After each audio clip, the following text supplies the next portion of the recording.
Magandang gabi mga ka-devotion. I-share ko lamang po yung anchored word ni Lord today. Alam niyo po ba, nung panahon ni Moses na nakita niya po yung burning bush, tinawag po siya ng Panginoon. Pero alam niyo po kung ano nangyari? Hindi po pala siya kaagad nag-yes kay Lord. And in fact, meron po siyang mga objections. Alam niyo po, ito po yung sinabi sa Exodus chapter 3 verse 10. So now, go, I am sending you to Pharaoh to bring my people, the Israelites, out of Egypt. Alam niyo po, yung first objection po na sinabi ni Moses, na patanong sa Panginoon, sinabi niya po doon, who am I? Siguro itong mga time na to, naisip ni Moses that he is nobody. In fact, meron pa nga siyang pinatay na Egyptians noon.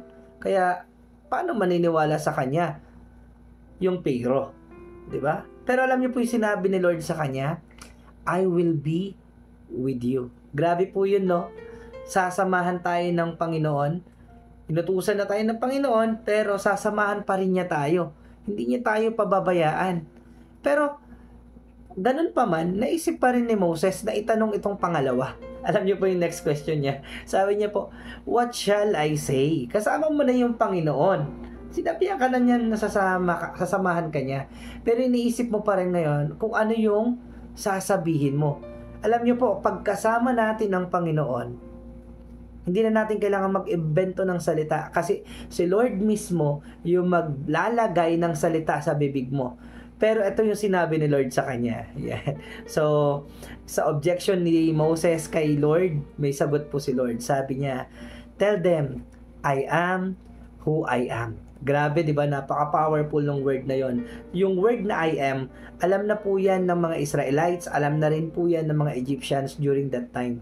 Napaka-powerful po ng name na ito. And then, sinabi niya po, for the third time, kahit na alam na ni Moses, nakasama niya na ang Panginoon, tapos sinabi niya na doon sa Pharaoh na I am who I am. Sinabi niya pa rin ito.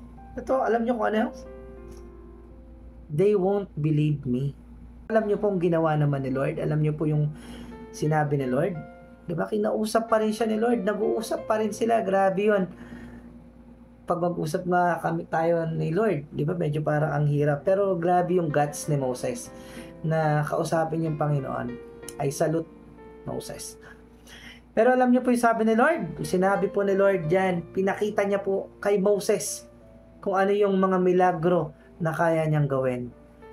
And kapag pinakita niya po ito, maniniwala na po ang Pharaoh o ang mga Egyptians, di ba? Pero ganun pa man, nangyari po ang lahat ng ito. Sinend po ng Panginoon ang mga salot tuon po sa lugar na yun para makalaya po yung Israelites. Di ba? Now, mga ka-devotion, minsan, siguro para rin tayong si Moses. Naiisip din natin yung mga bagay na ito. Pero alam niyo po, sabi po kanina doon, lagi nating alalahanin, God knows you better than you know yourself. Grabe, di ba? God knows us better than we know ourselves. And when times of insufficiency, naisip natin that we are not enough, si Lord po mismo, yung magpupuno, just ask Him. Si Lord na yung bahala. Sabi nga yun sa James, when you lack something or if you lack wisdom, ask and it will be given to you. God doesn't call the equipped, but He equipped those who have been called.